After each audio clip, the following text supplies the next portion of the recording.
हम पिछले कुछ समयों से गलातियों की पत्री का अध्ययन करते आए हैं और आज हम इसका प्रभु ने चाहा तो समापन करेंगे। और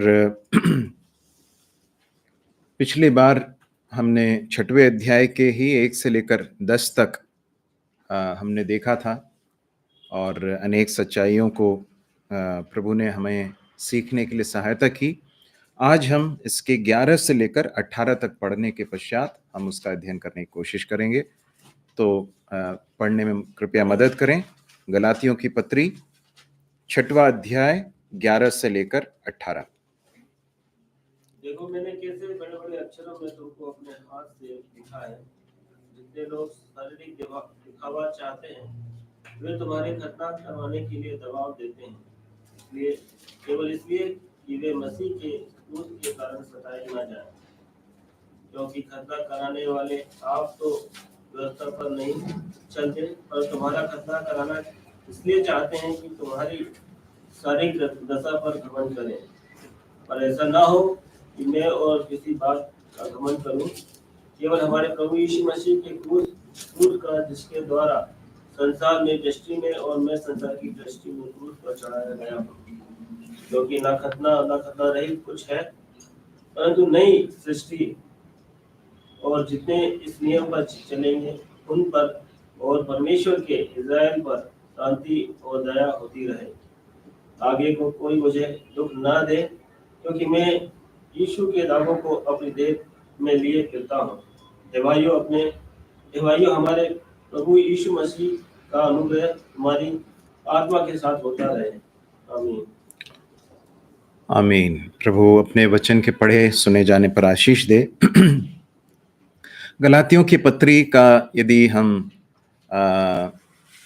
कुछ शब्दों में यदि इसे अगर सारांश में कहें कि इस पूरी पत्री में प्रेरित पौलुस ने किस मुद्दे को डील करने की कोशिश की, तो आप क्या कहेंगे?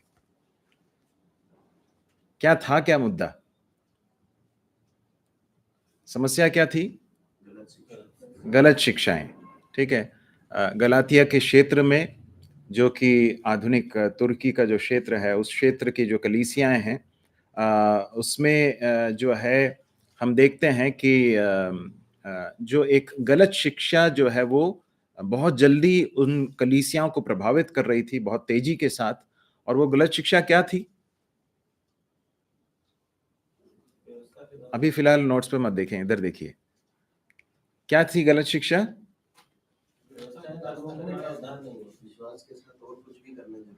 ओके।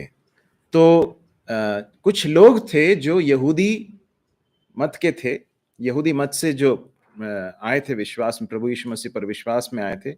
उन लोगों ने सुसमाचार को विकृत करके पेश करना आरंभ किया और उन्होंने ये कहा कि आपने विश्वास किया है प्रभु यीशु मसीह पर, ये अच्छी बात है, परंतु इतना पर्याप्त नहीं है। जितने लोग अन्य जातियों में से आ रहे हैं उन्हें यहूदी व्यवस्था के अंतर्गत खतना करना होगा और यहूदी व्यवस्था के अर्थात मूसा के द्वारा जो दी गई जो व्यवस्था है उसका भी पालन करना होगा। तो ये थी समस्या, और इस समस्या को डील करते हुए प्रेरित पौलुस ने जो है इस पत्री को लिखा।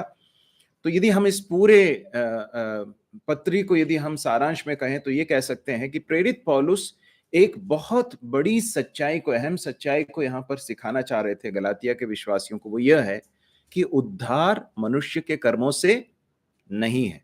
कर्मों से, अच्छे कर्मों से, व्यवस्था का पालन करने से हम परमेश्वर के सामने सही नहीं हो सकते या परमेश्वर के सामने धर्मी नहीं ठहर सकते, हमारा उद्धार नहीं हो सकता है।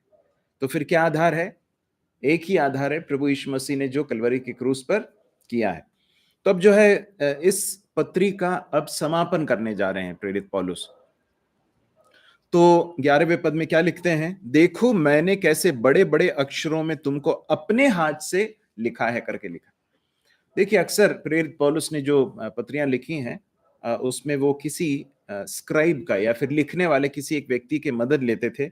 यदि आप रोमियो की पत्री उसके 16वें अध्याय के 22वें पद को पढ़ें तो एक उदाहरण वहां पर आपको मिल सकता है। जरा पढ़ेंगे उसे, रोमियो 16 का 22।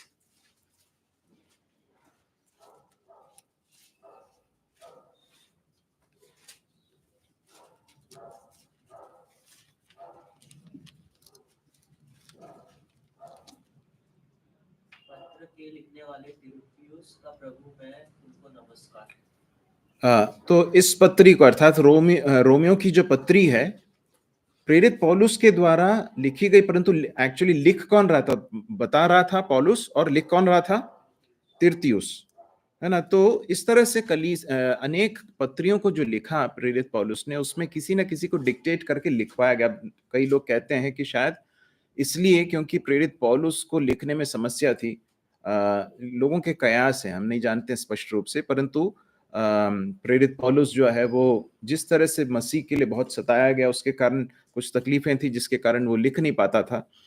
परंतु जो भी है, कलीसिया के अनेक जो पत्रियां जो लिखी गई वो प्रेरित पौलुस ने किसी और के हाथ से लिखवाई। वो बोल रहा था परंतु लिख कोई और रहा था।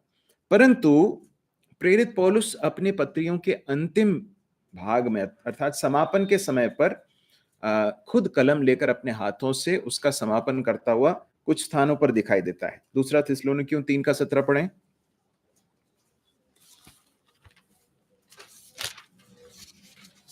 मैं पौलुस अपने हाथ से नमस्कार लिखता हूँ, हर पत्री में मेरा यही चिन्ह है, मैं इसी प्रकार से लिखता हूँ। देखिए, मैं पौलुस अपने हाथ से नमस्कार लिखता हूँ, हर पत्री में मेरा यही चिन्ह है, मैं इसी प्रकार से लिखता हूँ। तो यहां पर भी इस पत्री के समापन में प्रेरित पौलुस जिस व्यक्ति के द्वारा लिखवा रहा है उससे उसका समापन न कराते हुए क्या कर रहा है? वो खुद कलम लेकर अपने हाथों से कंक्लूडिंग जो रिमार्क्स है या फिर कंक्लूडिंग जो बातें, समापन की जो बातें, वो अपने हाथों से लिखता, नमस्कार अपने हाथ से लिखता। और वो कहता है कि हर पत्री में मेरा यही चिन्ह है, मैं इसी प्रकार से लिखता हूं।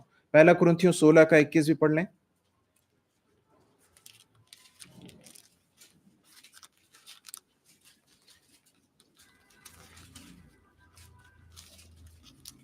पौलुस का अपने हाथ का लिखा हुआ नमस्कार। यदि कोई ठीक है, काफी। मुझ पौलुस का अपने हाथ का लिखा हुआ नमस्कार। तो इन सारे पदों को देखकर हमें यह समझ में आता है कि प्रेरित पौलुस जब पत्री लिखते थे तो अंतिम जो स्पेशली जो समापन का जो जो जो भाग होता था वो खुद अपने हाथों से लिखते थे। इसलिए 11वें पद में वो कहता है अपने हाथ से लिखा है, तो वो खुद अपने हाथ से इन बातों को लिख रहा है। और अब जो है वो कहता है कि मैंने कैसे बड़े बड़े अक्षरों में तुमको अपने हाथों से लिखा। कुछ लोग इस तरह से कहते हैं कि ये इस बात का इशारा है कि उसकी आंखों में कुछ समस्या थी और इसके कारण जो है वो प्रॉपरली देख नहीं पाता था, इसलिए जो है बड़े बड़े अक्षरों में लिखता था। परंतु ऐसा नहीं लगता है। इसका जो संदर्भ में यदि हम देखें तो ऐसा समझ में आता है कि प्रेरित पौलुस बड़े अक्षरों में लिखकर गलातिया के विश्वासियों को जो बातें बताई गई थी उसको और भी जोर देकर अब कंक्लूडिंग बातें या फिर अब समापन की बातों को और भी जोर देते हुए, एम्फेसाइज करते हुए वो बड़े अक्षरों में लिख रहा है। हम जिस तरह से कई बार जब एम्फेसाइज करना चाहते हैं तो हम क्या करते हैं? जोर देना चाहते हैं तो कई बार अंडरलाइन करते हैं। अगर हम प्रिंट कर रहे हैं तो उसको क्या कर देते हैं? हम उसको बोल्ड कर देते हैं या फिर इटैलिक्स पे करते हैं। तो इसी तरह से प्रेरित पौलुस बड़े बड़े अक्षरों में खुद अपने हाथ से कुछ बातों को लिख रहा है और ये कंक्लूजन है या निष्कर्ष है या फिर समापन है गलातियों की पत्री का। और इस लिहाज से अब वो जो कुछ कह रहा है उसे बहुत ध्यान देने की जरूरत, बहुत ध्यान से पढ़ने की और समझने की जरूरत है। तो हम 12वें पद से आगे पढ़ेंगे क्या क्या कहता प्रेरित पौलुस। 12 और 13 को पढ़ लें। जितने लोग शारीरिक दिखावा चाहते हैं वे तुम्हारा खतना करवाने के लिए दबाव देते हैं, केवल इसलिए कि वे मसीह के क्रूस के कारण सताए ना जाए। क्योंकि खतना करने वाले आप तो व्यवस्था पर नहीं चलते, पर तुम्हारा खतना कराना इसलिए चाहते हैं कि तुम्हारी शारीरिक दशा पर घमंड करें। यहां पर प्रेरित पौलुस फिर से उन लोगों के बारे में बात कर रहा है जिन्होंने इस गलत शिक्षा को इंट्रोड्यूस किया था। कौन लोग हैं? जो जब वो कहता है कि जो लोग वे और उसके बाद फिर वो कहता है वे खतना कराने वाले, तो ये सब किन की ओर इशारा कर रहा है? उन लोगों की ओर इशारा कर रहा है जो इस गलत शिक्षा को वहां पर लेकर आए थे।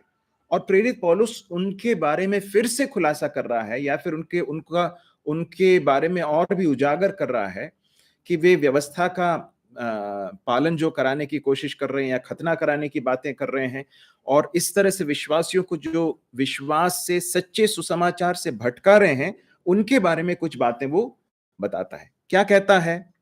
सबसे अहम बात जो है वो 13वें पद के अंतिम भाग में हम पढ़ते हैं कि तुम्हारी शारीरिक दशा पर घमंड करें। तो इन लोगों के बारे में प्रेरित पौलुस बताता है कि ये लोग जो हैं ये घमंड करना चाहते हैं।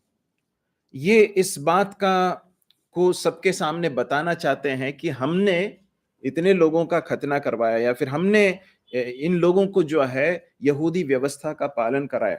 तो जब भी वो कहता है कि 13वें पद में, क्योंकि खतना कराने वाले स्वयं तो व्यवस्था पर नहीं चलते, परंतु तुम्हारा खतना इसलिए कराना चाहते हैं कि तुम्हारी शारीरिक दशा पर घमंड करें। तो इसका अर्थ यह है कि इन लोगों का व्यवस्था के पालन में कोई इंटरेस्ट नहीं है। उससे कहीं अधिक बढ़कर वो क्या चाहते हैं? ये सब करके जो है वो लोगों की वाहवाही लूटना चाहते हैं। ये लोग सिर्फ इसलिए इसमें रुचि रखते थे कि वे बाहर से कैसे दिखते हैं। सिर्फ बाहरी चीजों पर फोकस करने वाले या रुचि रखने वाले लोग थे ये लोग। शारीरिक दिखावा चाहते हैं, ऐसा कहता है ना। क्या लिखता है 12वें पद में? जो लोग शारीरिक दिखावा चाहते हैं।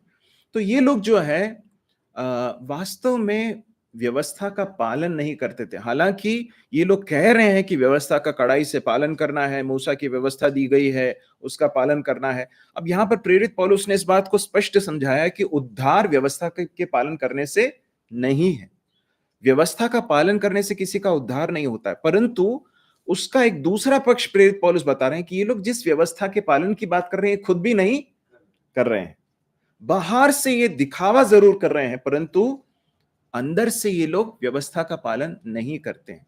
देखिए, सिर्फ बाहरी चीजों को यदि हम भी आज वर्तमान में, हमारे लिए एप्लीकेशन क्या है? हमारे लिए आज हमारे मसीही जीवन के लिए, हमारे कलीसियाई जीवन के लिए कुछ बहुत ही अहम पार्ट हैं इस भाग से। वो यह है कि यदि हम सिर्फ एक्सटर्नल बातें या बाहरी चीजों पर ही यदि हम फोकस करेंगे, तो पूरी संभावना है कि हम इनके समान कैसे बन जाएं? पाखंडी बन जाएं। आज भी कलीसियाओं में जो लोग सिर्फ बाहरी चीजों के ऊपर ध्यान देते हैं, है ना, कि बाहरी पहनावा कैसा है, या क्या चीजें पहनी हैं, या फिर बाहरी बहुत सारी चीजें उसमें हो सकती हैं। उन चीजों के ऊपर बहुत ज्यादा फोकस करने वाले, और जो वास्तव में इस बात पर इंटरेस्ट नहीं रखते हैं कि अंदर क्या चल रहा है, वे लोग इसी तरह से पाखंड में पड़ सकते हैं। इनके जीवन में हम इस बात को देख सकते हैं कि सिर्फ एक्सटर्नल चीजें या बाहरी चीजों में ही रुचि रखते थे। प्रेरित पौलुस कहता है कि ये जो है ये सिर्फ दिखावा करना चाहते हैं। प्रभु यीशु मसीह ने अनेक बार फरीसियों और शास्त्रियों को बहुत अधिक डांटा, और उसका कारण क्या था आप जानते हैं? उसका एक प्रमुख कारण यह था कि ये लोग सिर्फ बाहरी चीजों के ऊपर ध्यान देने वाले लोग थे। प्रभु यीशु मसीह ने कहा कि तुम बर्तन को बहुत अच्छी तरह से बाहर से क्या करते हो? मांजते हो, और तुम टाइट्स के विषय में या फिर देने के विषय में जो है बिल्कुल जीरे का और छोटी से छोटी चीजों में जो है जो दशमांश देना है उसके विषय में तुम बहुत स्ट्रिक्टली फॉलो करते हो। परंतु जो ज्यादा वजन जिसमें है, जो ज्यादा बहुत महत्वपूर्ण जो है परमेश्वर की दृष्टि में, उन सारी चीजों को तुमने क्या कर दिया? दरकिनार कर दिया।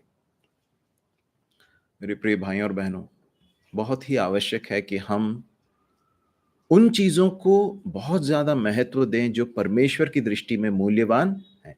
यदि सिर्फ बाहरी चीजों के ऊपर हम फोकस करेंगे, और जो परमेश्वर की दृष्टि में वास्तव में मूल्य रखती हैं, अर्थात हृदय की अवस्था क्या है। अब देखिए, ये लोग जो है व्यवस्था के पालन की बात कर रहे हैं, परंतु खुद पालन नहीं कर रहे हैं। पौलुस इस बात को स्वयं कहता है 13वें पद में, कहता है क्योंकि खतना कराने वाले स्वयं तो व्यवस्था पर नहीं चलते। इसका अर्थ यह है कि इनका जो आंतरिक जीवन है, इनका जो इनर लाइफ है, इनका जो सीक्रेट लाइफ है, ये इनके बाहरी जीवन के साथ कोई मेल नहीं खाता है। बाहर से बहुत क्लेम्स हैं, बहुत दावे हैं, परंतु अंदर से पूरी रीति से खोखला है। एक और बड़ी सच्चाई है जो हमें याद रखने की जरूरत है। न सिर्फ जब हम बाहरी चीजों के ऊपर फोकस करते हैं तो पाखंडी हो सकते हैं, और उसके साथ साथ एक बहुत बड़ा खतरा यह है कि हम बहुत बड़े धोखे में रह सकते हैं कि हम बाहर से सब अच्छा कर रहे हैं तो हम अंदर से भी अच्छे हैं। इन लोगों को इस बात का कोई अंदाजा नहीं था कि अंदर क्या चल रहा है। प्रभु यीशु मसीह ने कहा, तुम चूना फिरी हुई भीत के समान हो, तुम उस कब्र के समान हो जिसके ऊपर चूना लगा हुआ है, सफेद पुता हुआ है, बाहर से सब अच्छा दिखता है परंतु अंदर सड़ रहा है, बदबू आ रही है। इन लोगों के साथ भी यही समस्या थी, पाखंड की समस्या। और आगे वो कहता है, खुद के बारे में जब कहता है तो वो कहता है, पर ऐसा ना हो कि मैं अन्य किसी बात का घमंड करूं, केवल हमारे प्रभु यीशु मसीह के क्रूस का, जिसके द्वारा संसार मेरी दृष्टि में और मैं संसार की दृष्टि में क्रूस पर चढ़ाया गया। प्रेरित पौलुस यहां पर कहता है कि जहां तक मेरी बात है, अब देखिए जब प्रेरित पौलुस उनके बारे में कह रहा है और उसके बाद खुद के बारे में कह रहा है, तो ऐसा सब कहने की जरूरत क्यों पड़ रही है आप जानते हैं? क्योंकि ये लोग हमेशा किसके ऊपर अटैक करते थे?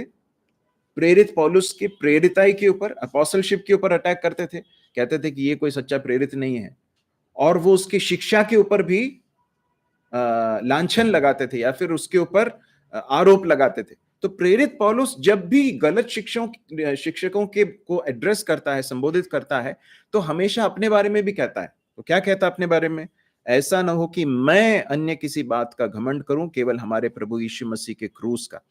अब देखिए एक बहुत महत्वपूर्ण प्रिंसिपल है, और वो प्रिंसिपल क्या है कि हम किसी ना किसी बात पर घमंड तो करेंगे ही।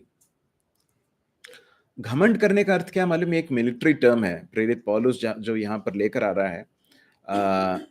जब लोग युद्ध पर जाते थे तो युद्ध में जाने से पहले वो अपने जो कमांडर होता था, वो अपने जो सैनिक हैं उसके जो अधीन है, उनको वो उस युद्ध के लिए किस तरह से तैयार करता था। वो इस तरह से तैयार करता था कि वो ये कहता था, उनको ये कहकर उनको बताता कि हम बहुत ताकतवर हैं, हमारी जो बर्छियां हैं वो बहुत बहुत मजबूत हैं, हमारी जो तलवारें हैं वो बहुत तेज हैं, इसलिए हम उनको मार के खत्म कर सकते हैं। समझ रहे हैं आप इस बात को? इस तरह से वो उनको चार्ज अप करते थे, या दूसरे शब्दों में एक बड़े अटैक के लिए तैयार करने के लिए, उनको प्रेरित करने के लिए बोस्ट करते थे। इस तरह से वो बोस्ट करना या फिर उनको घमंड करने के लिए या फिर उनको चार्ज अप करने के लिए कहता था। इस तरह का एक टर्म है घमंड करना। प्रेरित पौलुस कहता है ये लोग किस पर घमंड करते हैं?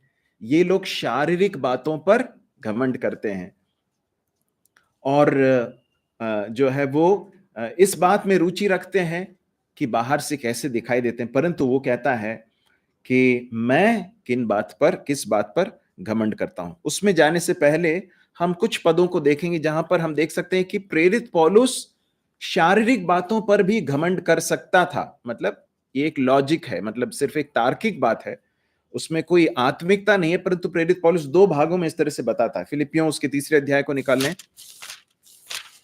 फिलिपियों उसका 3 अध्याय निकाल लें।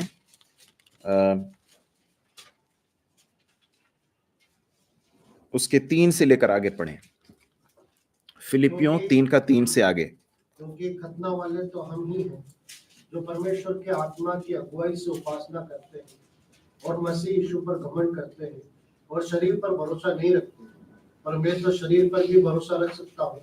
यदि किसी और को शरीर पर भरोसा रखने का विचार हो तो मैं उससे भी बढ़कर रख सकता हूँ।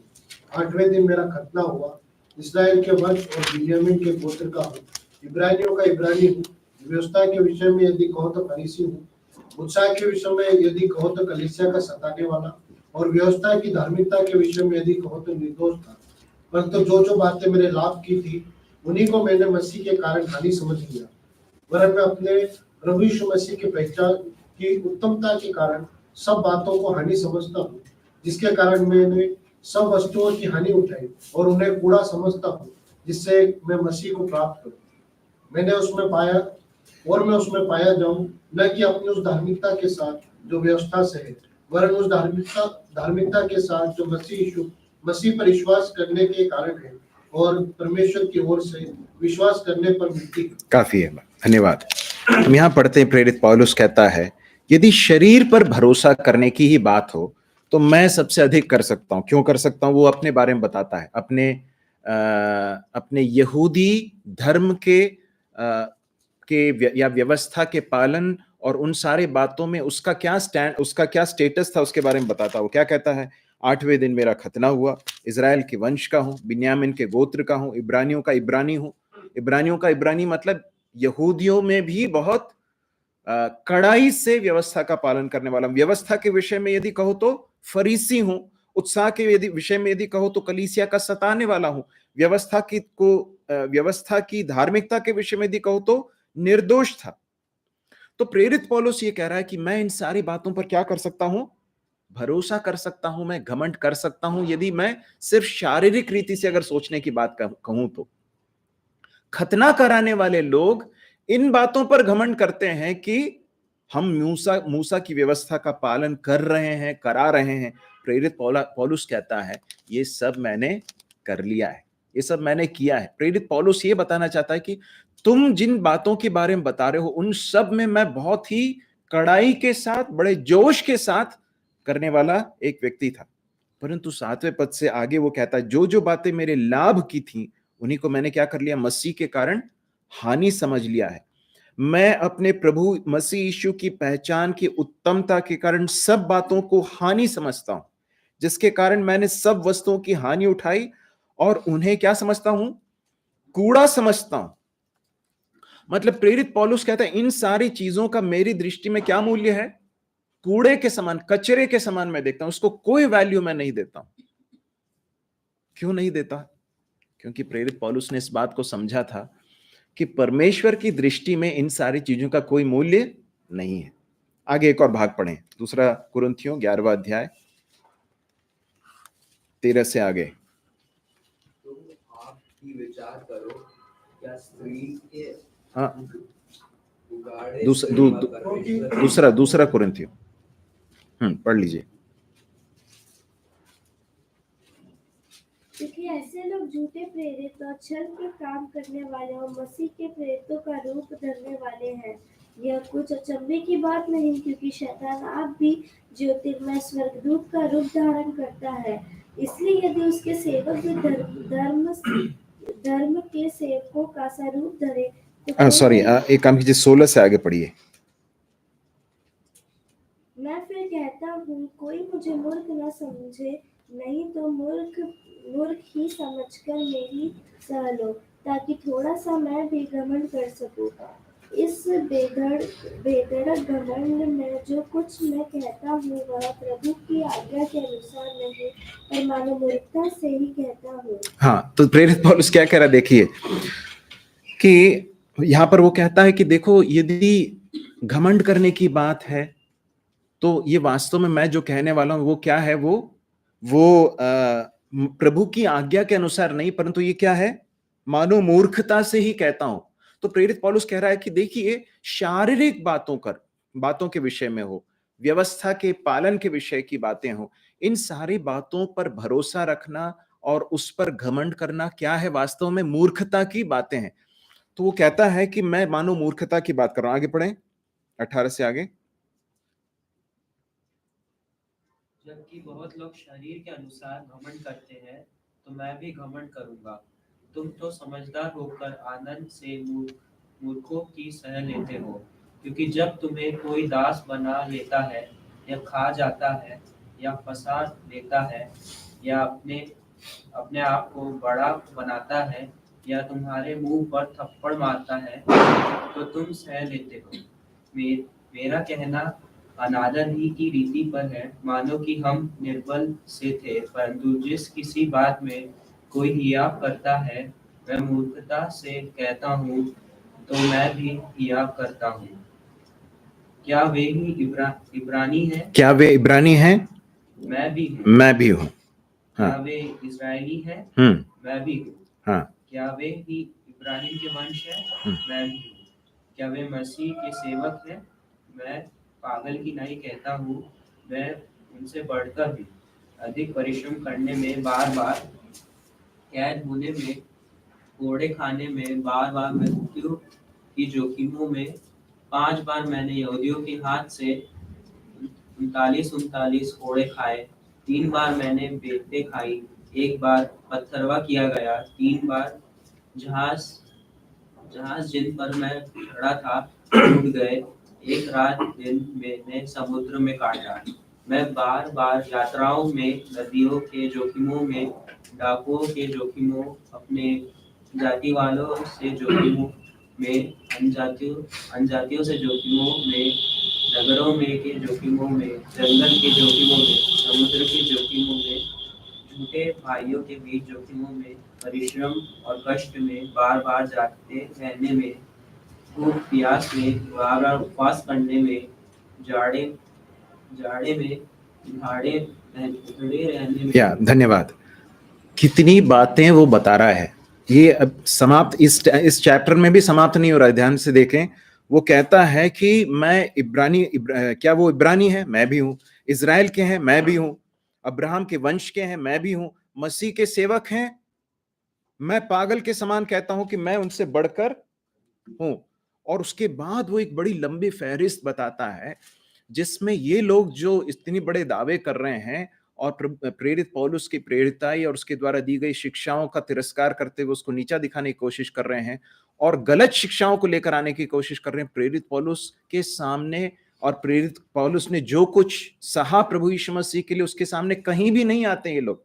वो कहता है कि ये सारी बातें बताता है। देखिए, बार बार कैद होने में, कोड़े खाने में, मृत्यु के जोखिमों में, है ना, 5 बार 39 कोड़े खाए। आगे जाकर इस गलातियों के अंतिम भाग में आकर वो कहता है कि मैं मसीह के दाग को, यीशु के दागों को अपने देह पर लिए फिरता हूं।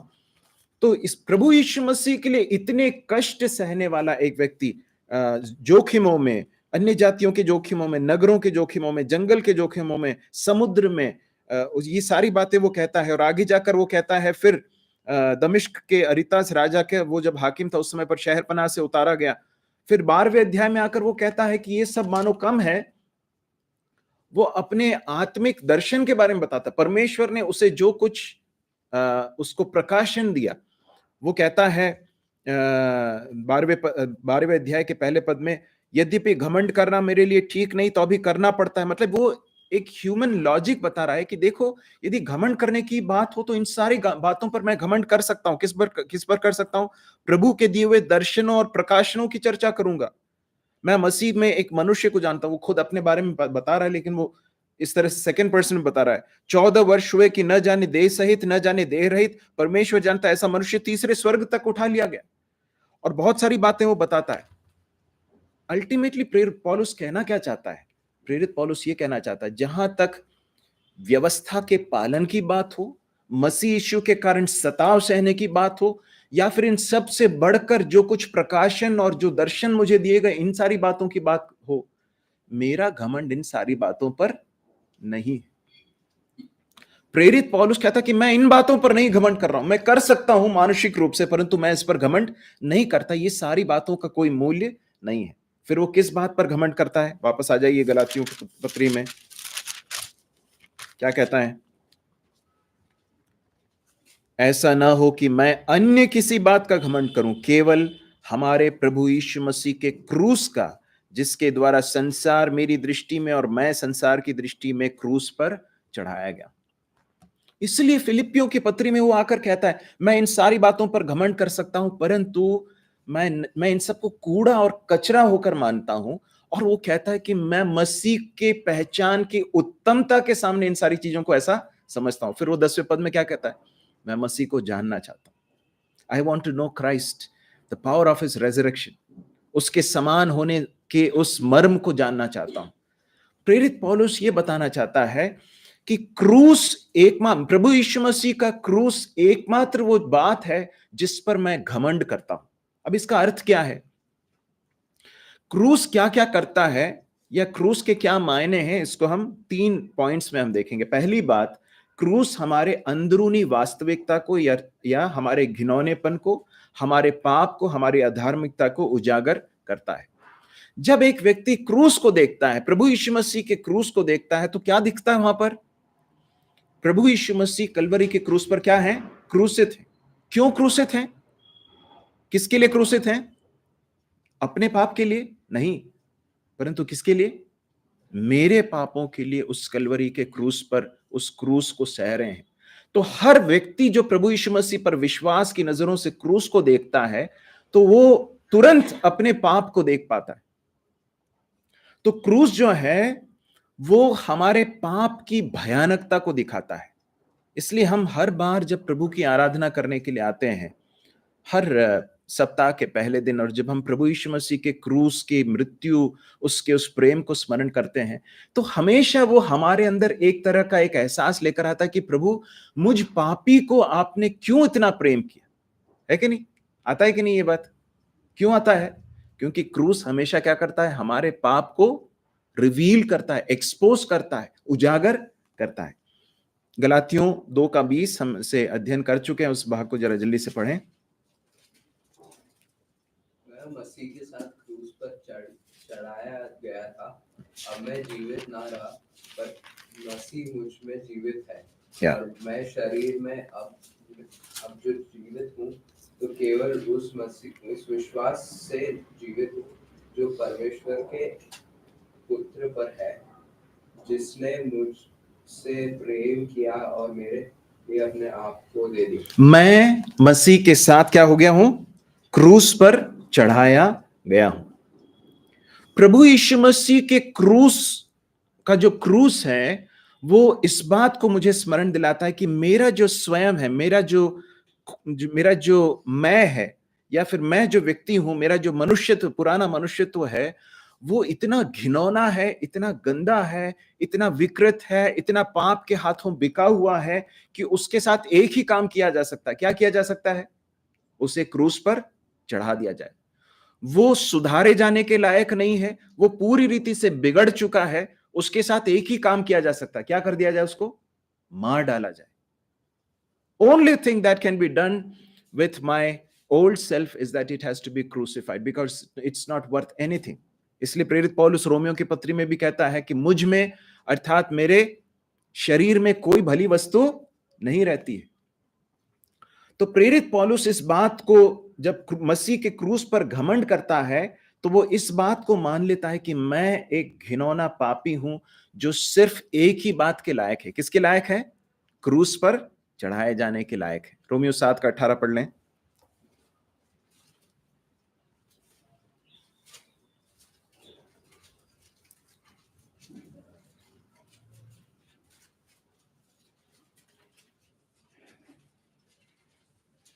क्योंकि मैं जानता हूँ कि मुझ में, अर्थात मेरे शरीर में, कोई अच्छी वस्तु वास नहीं करती इच्छा। हाँ, बस काफी है। मेरे शरीर में, शरीर मतलब जब वहां पर शब्द का प्रयोग किया गया, वो किसके बारे में बताया गया? मेरा जो पुराना स्वभाव है, या मेरा जो ओरिजिनल, मेरा जो व्यक्तित्व है, उसके बात कही जा रही है। प्रेरित पौलुस कहता है कि उसमें कोई भली वस्तु नहीं रहती है। तो 6वें अध्याय 7वें अध्याय में भी प्रभु यीशु मसीह के साथ क्रूस पर चढ़ाए जाने की सच्चाई को प्रेरित पौलुस बताते हैं, सिखा रहे हैं।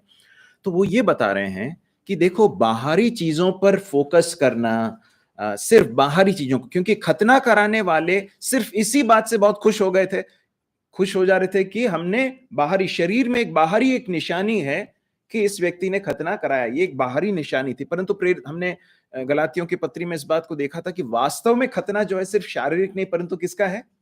किसका है? हृदय का है ना? तो परमेश्वर जब खतना करने वाले, खतना की विधि क्यों दी गई थी? इस बात को बताने के लिए कि ये लोग मेरे हैं। परमेश्वर ये कहता कि ये लोग मेरे हैं, मेरे लिए अलग किए हुए लोग हैं। परंतु ये लोग जिन चीजों को परमेश्वर मूल्य देता है, अर्थात वास्तव में पाप से और पाखंड से अलगाव का जीवन, उन पर कोई भी ध्यान न देते हुए सिर्फ बाहरी चीजों पर ध्यान दे रहे हैं। प्रेरित पौलुस कहता है इसमें कोई अर्थ नहीं है, इसमें कोई मूल्य नहीं है। क्यों? क्योंकि वास्तव में समस्या कहां पर है? बाहर नहीं है, परंतु कहां पर है? हृदय के अंदर है। और प्रेरित पौलुस कहता है कि ये जो पुराना मनुष्यत्व है, वो एक ही बात के लायक है कि वो क्रूस पर चढ़ाकर मार डाला जाए। क्रूस इस बात को प्रकट करता है कि परमेश्वर की धार्मिकता मुझे कैसे मिली है? मसीह के बलिदान के कारण मिलती है, न कि मेरे कर्मों के आधार पर। तो प्रेरित पौलुस बार बार उन गलत शिक्षकों की शिक्षाओं को खंडन कर रहा है, और अब समापन में आते वक्त वो खुद अपने हाथों से लिखकर इस बात को फिर से जोर देकर बता रहा है कि देखो ये कितने धोखे की बात है, कितनी गलत शिक्षा है। दूसरी बात, पहली बात हमने इस बात को देखा कि क्रूस क्या करता है, हमारे अंदरूनी वास्तविकता को या हमारे भीतरी उस असलियत को, हमारे उस घिनौनेपन को, हमारे पाप के स्वभाव की भयानकता को उजागर करता है। दूसरी बात, क्रूस पर घमंड करने वाला व्यक्ति एक ही को प्रसन्न करने की इच्छा रखता है, और वो कौन है? कौन है? परमेश्वर। क्योंकि वहां पर हम पढ़ते हैं क्या लिखा है, क्या कहता है 14वां पद, पर ऐसा ना हो कि मैं अन्य किसी बात का घमंड करूं, केवल हमारे प्रभु यीशु मसीह के क्रूस का, जिसके द्वारा संसार मेरी दृष्टि में और मैं संसार की दृष्टि में क्रूस पर चढ़ाया गया हूं। इसी पत्री के पहले अध्याय में प्रेरित पौलुस कहता है, क्या मैं अब मनुष्यों को प्रसन्न करना चाहता हूं? जिस व्यक्ति ने प्रभु यीशु मसीह के क्रूस को समझ लिया, वो इस बात को समझता है कि मेरे लिए संसार की कोई कीमत अब नहीं है, संसार की प्रशंसा, संसार की वाहवाही, संसार के लोगों का अप्रूवल अब मेरे लिए कोई मायने नहीं रखता। ये लोग, गलत शिक्षक लोग क्या चाहते थे? ये लोग मनुष्यों की प्रशंसा के लिए बहुत भूखे थे। क्या कहता वो देखिए उसके 13वें पद में, क्योंकि खतना कराने वाले स्वयं तो व्यवस्था पर नहीं चलते, पर तुम्हारा खतना किस लिए कराना चाहते हैं? इसलिए कराना चाहते हैं कि तुम्हारी शारीरिक दशा पर घमंड करें। मतलब लोगों की वाहवाही चाहते हैं। वो लोग मनुष्यों की प्रशंसा, मनुष्यों की वाहवाही के लिए सब कुछ कर रहे हैं। लेकिन प्रेरित पौलुस कहता है, जिसने मसीह के क्रूस को समझ लिया, उसके लिए एक ही व्यक्ति है, एक व्यक्ति है जिसको वो प्रसन्न करके अपने जीवन में जीना चाहता है, और वो कौन है? वो सिर्फ परमेश्वर है। मैं संसार के लिए, और संसार मेरे लिए क्या हो चुका है? मर चुका है। 2 भागों को जरा जल्दी पढ़ें। मत्ती रचित सुसमाचार 6वां अध्याय 1 और 2, उसके बाद 5, लूका 16 का 15। मनुष्यों को दिखाने के लिए अपने धर्म के काम ना करो, नहीं तो अपने स्वर्गीय पिता से कुछ फल ना पाओगे। इसलिए जब तू दान करे तो अपने आगे तुहीन ना बजवा, जैसा बच्ची स्वभाव और गलियों में करते हैं, ताकि लोग उनकी बड़ाई करें। मैं तुमसे सच कहता हूँ कि वे अपना फल पा चुके। और जब तू प्रार्थना करे तो कपटियों के समान ना हो, क्योंकि लोगों को दिखाने के लिए सभाओं में और सड़कों के मोड़ों पर खड़े होकर प्रार्थना करना उनको अच्छा लगता है। मैं तुमसे सच कहता हूँ कि वे अपना प्रतिफल पा चुके। लूका 16 का 15 भी पढ़ लें, जल्दी पढ़ें। उसने उनसे कहा, तुम मनुष्यों के सामने अपने आप को धर्मी ठहराते हो, परंतु परमेश्वर तुम्हारे मन को जानता है, क्योंकि जो वस्तु मनुष्यों की दृष्टि में महान है वह परमेश्वर के निकट घृणित है। इन दोनों भागों में प्रभु यीशु मसीह इस बात को बताते हैं कि परमेश्वर वास्तव में बाहरी चीजों से कहीं अधिक बढ़कर किसमें रुचि रखते हैं? आंतरिक चीजों में। इसलिए प्रभु यीशु मसीह कहते हैं कि जब तुम प्रार्थना करो तो लोगों को दिखाने के लिए मत करो, जब तुम उपवास करते हो तो दूसरों को दिखाने के लिए मत करो, जब तुम दान देते हो तो मनुष्यों को दिखाने के लिए मत करो। क्योंकि जो व्यक्ति मनुष्यों को दिखाने के लिए कुछ कर रहा है, उसके मन के अंदर की बड़ी भूख क्या है, बड़ी इच्छा क्या, अभिलाषा क्या है? कि लोग किसी तरह से देख लें और क्या करें? फिर मेरी प्रशंसा करें कि देखो मैं कितना आत्मिक व्यक्ति हूं। प्रेरित पौलुस ये बताता है, क्रूस पर घमंड करने वाला व्यक्ति, उसके लिए एक ही ऑडियंस है। उसका ऑडियंस कौन है? कौन है? परमेश्वर स्वयं। एक ही व्यक्ति को प्रसन्न करने के एकमात्र उद्देश्य से वो अपने जीवन को जीता है, और वो है प्रभु परमेश्वर स्वयं। हमारे लिए बहुत महत्वपूर्ण एक पाठ है कि हम किसके लिए जीते हैं? मनुष्यों के अप्रूवल के लिए जीते हैं कि परमेश्वर के अप्रूवल के लिए? यदि हम परमेश्वर के अप्रूवल, परमेश्वर की प्रशंसा के लिए अपने आप को समर्पित करेंगे, तो हम इस पाखंड से और इन खतरों से बच सकते हैं जिसमें ये लोग पड़ गए थे। प्रभु हमारी सहायता करे। अगली बात, क्रूस एक पापी को उद्धार देकर एक नई सृष्टि बनाता है। 15वें पद को पढ़ें।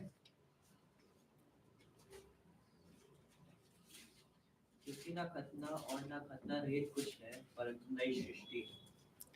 न खतना और न खतना रहित कुछ है। इफिसियों 2 अध्याय उसके 14 से लेकर 16 तक हमारे पास पढ़ने के लिए समय नहीं है, परंतु वहां पर प्रेरित पौलुस इस बात को बताता है कि प्रभु यीशु मसीह पर विश्वास करने वाला यहूदी हो या फिर गैर यहूदी हो, खतना किया हुआ हो या खतना रहित हो, वे दोनों प्रभु यीशु मसीह पर विश्वास करने के द्वारा क्या कर दिए जाते हैं? एक कर दिए जाते हैं, एक कर दिए जाते हैं। अर्थात परमेश्वर की दृष्टि में फिर खतना और खतना रहित कुछ भेद नहीं रखता है, कोई मूल्य नहीं है। इसलिए वो यहां पर कहता है कि न खतना और न खतना रहित कुछ है। ये लोग खतना को या यहूदी मूसा की व्यवस्था का पालन करने के को इतना अधिक जो बढ़ाकर ये लोग जो बता रहे थे, सिखा रहे थे, प्रेरित पौलुस क्या कहता है? इसमें इसका कोई मूल्य नहीं है। परंतु क्या मूल्य रखता है? क्या क्या क्या सबसे ज्यादा महत्वपूर्ण है? क्या है? क्या लिखा? परंतु नई सृष्टि। 2 कुरिन्थियों 5:17 में हम क्या पढ़ते हैं? सो अब जो मसीह यीशु में है वो नई सृष्टि है। ये नई सृष्टि का अर्थ क्या मालूम है? नई सृष्टि वो व्यक्ति है जिसको परमेश्वर ने क्या कर दिया है? अंदर से बदल दिया है, अंदर से नया कर दिया है। ये लोग बाहरी चीजों में सब लगे हुए थे, परंतु अंदर क्या था? फिर भी सड़ाहट थी। परमेश्वर के लिए जो बातें वास्तव में मूल्य रखती थी उनका पालन न करते हुए सिर्फ बाहरी चीजों में वो लोग लगे हुए थे। प्रेरित पौलुस कहता है जो बात सबसे ज्यादा मूल्यवान है, जो सबसे ज्यादा मायने रखती है, इंपॉर्टेंट है, महत्वपूर्ण है, वो क्या है? नई सृष्टि।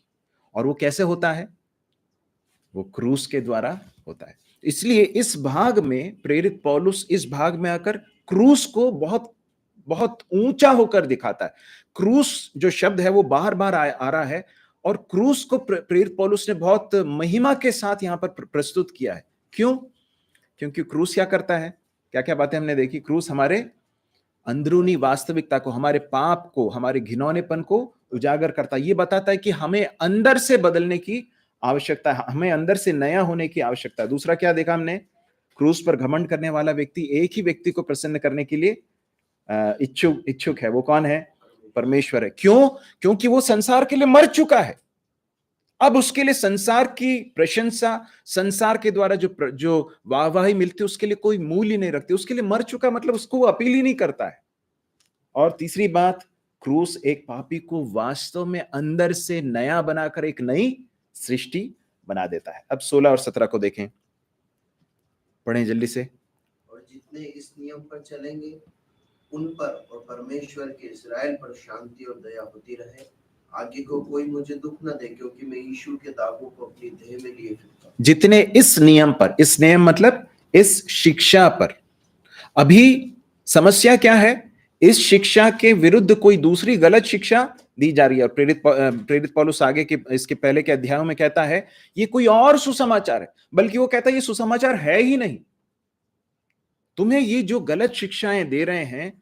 अब देखिए, कई बार हम जब गलातियों की पत्री को देखें, रोमियों की पत्री देखें और इफिसियों की पत्री पढ़ेंगे, तो इन सारे पत्रियों में विश्वास के बहुत गूढ़ सच्चाइयों को और बहुत वजनदार या फिर बहुत थोड़े कठोर जो है, मतलब आसानी से समझना आसान नहीं है, ऐसी शिक्षाएं दी गई। परंतु मैं आपको बताना चाहता हूं मेरे प्रिय भाइयों और बहनों, ये हमारे मसीह विश्वास की बुनियाद है। यदि यहां गड़बड़ हो गया ना तो सब कुछ खत्म।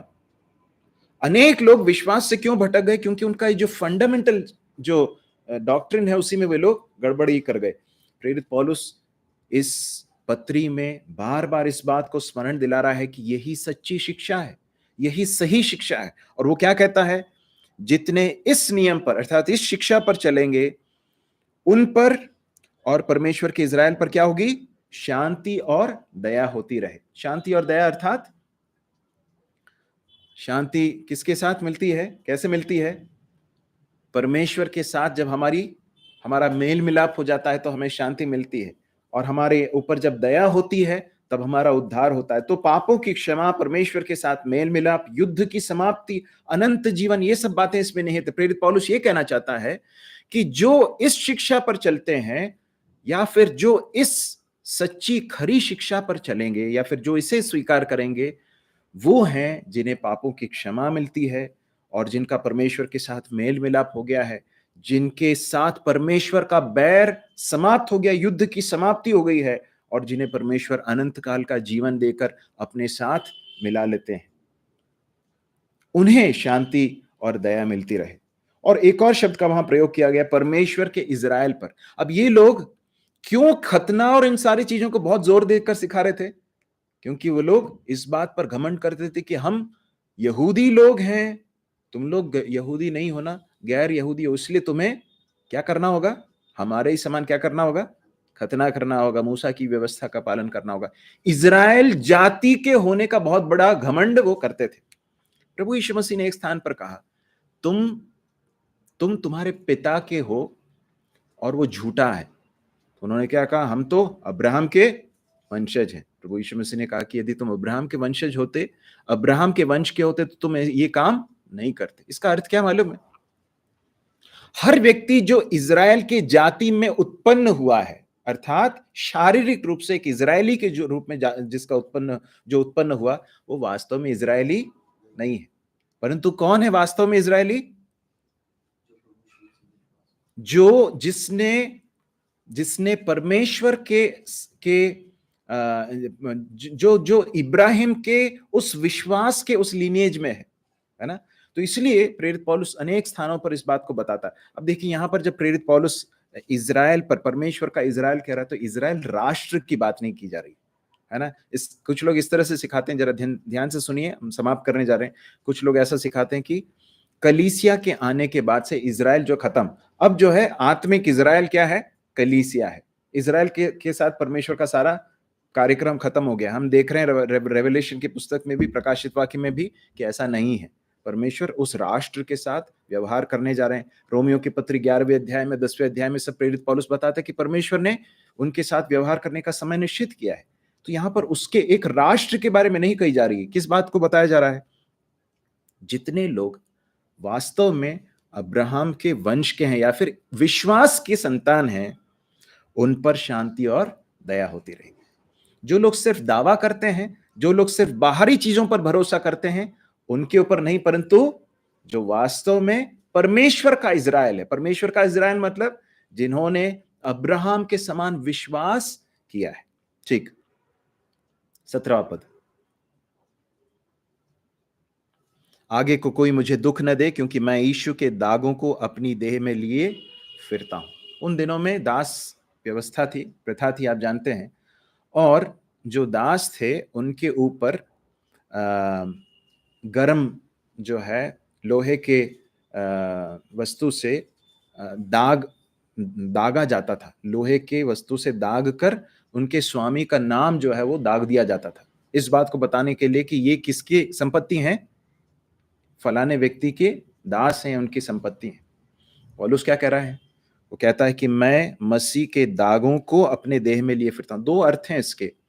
एक तो यह है कि मैं मसीह के दाग को अपने ऊपर लिए फिरता हूं, या फिर मैं मसीह का उसका दास हूं। और दूसरा अर्थ यह है कि मैंने प्रभु यीशु मसीह के कारण कष्टों को सहा है। ये लोग जो गलत शिक्षा देने वाले लोग हैं, ये लोग कष्ट से बचने वाले लोग हैं, भागने वाले लोग हैं। कैसे जानते हैं?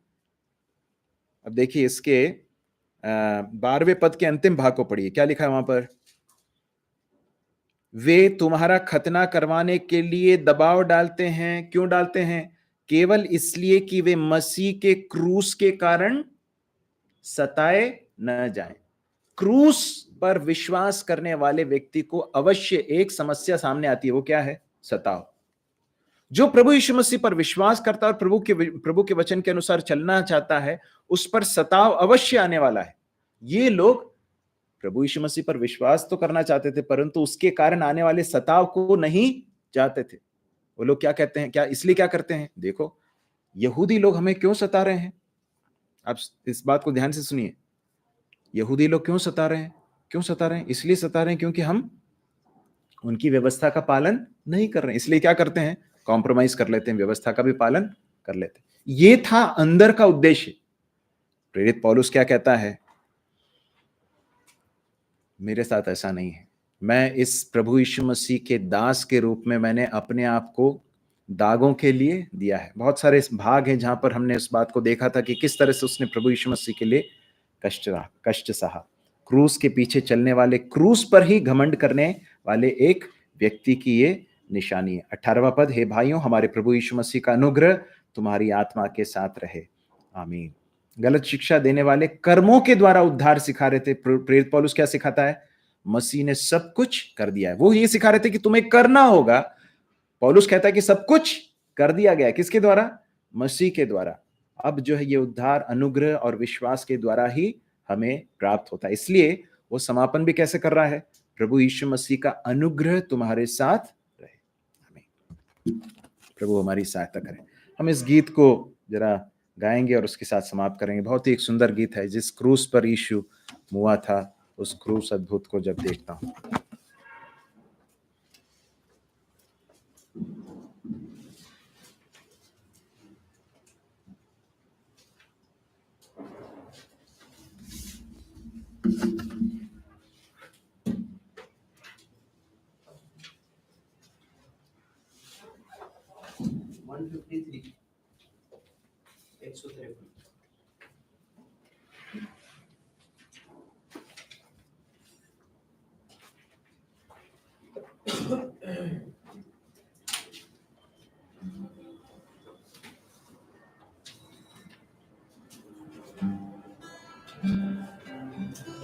जिस क्रूस पर यीशु हुआ था, वह क्रूस अद्भुत जब देखा, संसारी लाखों टोटा सा और यश को निंदा जाता हूँ। मत पूजा मेरे मूर्खपन, इस लोक के सुख और संपत्ति पर, वो कृष्ण के मरण से प्रसन्न और उस पर सारी आशा उसके सिर हाथ मांगेगा। यह कैसा दुख और कैसा प्यार अनूठा है, यह प्रेम सभा अनुव्यजक का कारण था, जो